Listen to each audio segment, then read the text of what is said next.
Hello! Hi అండి. అందరూ ఎలా ఉన్నారు? Welcome to my life style. ఇంకా ఇది కాకరకాయ వేపుడండి ఈరోజు. కాకరకాయ వేపుడిని ఇలా చేస్తే ఎవరైనా తినగలుగుతారు. దీని రెసిపీ చూద్దాం. ముందుగా కాయల్ని శుభ్రంగా కడిగి పక్కన పెట్టేసుకోవాలి. పైన ఉన్న మొత్తం గరి తీయనవసరం లేదు గానీ, ఆ గగ్గులుగా ఉన్నది కొంచెం లైట్‌గా గీసేసి ఇలా చక్రాలుగా రౌండ్ రౌండ్‌గా కోసుకోవాలి. లోపల గింజలేమి తీయనవసరం లేదు. అలానే ఉంచేయచ్చు. అవి పొయ్యి మీద ఒక గ్లాసు ముక్కలు వేసేసుకుని ఒక గ్లాసు నీళ్లు వేసి కాస్త పసుపు, ఉప్పు, కొంచెం చింతపండు గొజ్జు కానీ లేదా చింతపండు కానీ లేకపోతే పుల్లటి మజ్జిగ కానీ ఏదైనా వేసి కొంచెం ఉడకబెట్టాలి. ముక్క బాగా చివుడిపోయేదాకా ఉడకబెట్టకూడదు. సగం ఉడికితే సరిపోతుంది. ఇప్పుడు ఈ నీళ్ళ ఉడికిపోయిన తర్వాత నీళ్ళన్నిటిని ఇలా గిన్నెలో కానీ జాలీలో వేసుకుని ఇలా వడకట్టేయాలి.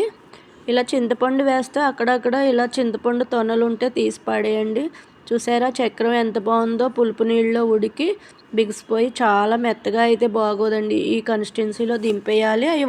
అవి ఆరే లోపల దానికి పౌడర్ రెడీ చేసుకుందాం. దాంట్లో వేయడానికి పప్పులు ఆయిల్ పెట్టి కొంచెం శనగపప్పు, ఇంకా కొంచెం కరివేపాకు, ఎల్లుల్లిపాయ, జీలకర్ర ఇవి మాత్రం దోరగా వేపించి పక్కన పెట్టుకున్నాను. కూరలో వేయడానికి ఒక ఉల్లిపాయ ఇలా లేసుల కింద కోసి పక్కన పెట్టుకున్నాను. కాస్త కొబ్బరి తురుము, కరివేపాకు పక్కన పెట్టుకున్నాము.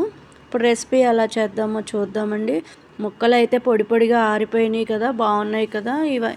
ఇవి బాగానే ఆరిపోయినాయి. ఇంకా అయితే ఒక బాండీ పెట్టేసుకుని దాంట్లో తాలింపుకి నూనె పోసేసుకుని దాంట్లో సరిపడా నూనె కాగిన తర్వాత కరివేపాకు, జీలకర్ర వేసి అవి వేగాక ఉల్లిపాయ ముక్కలు వేసేయాలి. అవి వేసిన వెంటనే ఈ కాకరకాయ ముక్కలు కూడా వేసేయాలి. రెండు అలా అలా అలా కాసేపు మగ్గుతూ ఉంటాయి. లైట్ గోల్డెన్ కలర్ వచ్చే వరకు వేయించాలి. ఇంకా ముందుగా వేపించి పెట్టుకున్నాం కదా పప్పు, కరివేపాకు, ఎల్లుల్లిపాయలు ఇవిను దాంట్లో కాస్త ఈ కొబ్బరి పక్కన పెట్టుకున్నది కూడా వేసేసి మెత్తగా పొడి చేసుకుందాము. ఎలాగో కొబ్బరి ఉంది కదండి, పొడిగా రాదు, కొంచెం ముద్ద టైప్లోనే వస్తుంది. మిక్సీ పెట్టుకుని వస్తాను. ఇంక ఈ లోపల అయితే కాకరకాయలు దోరగా సగం సేపు వేగిపోయినాయి. మిక్సీ అయితే ఇలా పౌడర్ పెట్టేసుకున్నాను. ఇంకొంచెం వేగాలి, ఇంకొంచెం మెత్తగా లేవు. ఇంక ఈ లోపల అయితే దానిలో ఈ పొడి వేసేసి ఏ విధమైన పచ్చిమిరకాయ కానీ ఎండుమిరపకాయ కానీ వేయలేదు కదండి, అందుకని కారం దానికి సరిపడా నేను ఒక పెద్ద స్పూనుడు కారం వేసుకున్నాను. కారం వేసి మిక్సీ పెట్టిన పొడి వేసేసి ఇలాగ సిమ్లో పెట్టి కదుపుతూ ఉండాలి అంటుకుపోకుండా. ఈ కారము, ఉప్పు, ఈ పులుపు అన్నీ బట్టి ఈ కన్సిస్టెన్సీలో వేగుతుంది. ఇలా ఉన్నప్పుడు కట్టేయచ్చు. ఇంకా వంట అయితే అయిపోయింది. ఇంకా నేనైతే ఒక మనవడి కోసం పులిహోర, పానవరాల కోసం బెండకాయ అప్పుడు చూసారా గిన్నెలు ఖాళీ అయిపోయినాయి.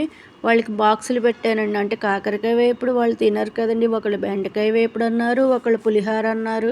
ఇంకా వాళ్ళిద్దరికీ పెట్టేసి వాళ్ళు మొక్కళ్ళు ఊడ్చుకున్నది నేను కొంచెం పెట్టేసుకుని కాస్త కాకరకాయ కూర పెట్టుకుని భోజనం అయితే చేసాను. కూర అయితే అదండి. ఇంక వాళ్ళకి ఇదేనండి. లైక్ చేయండి, షేర్ చేయండి, కామెంట్ చేయండి. బాయ్.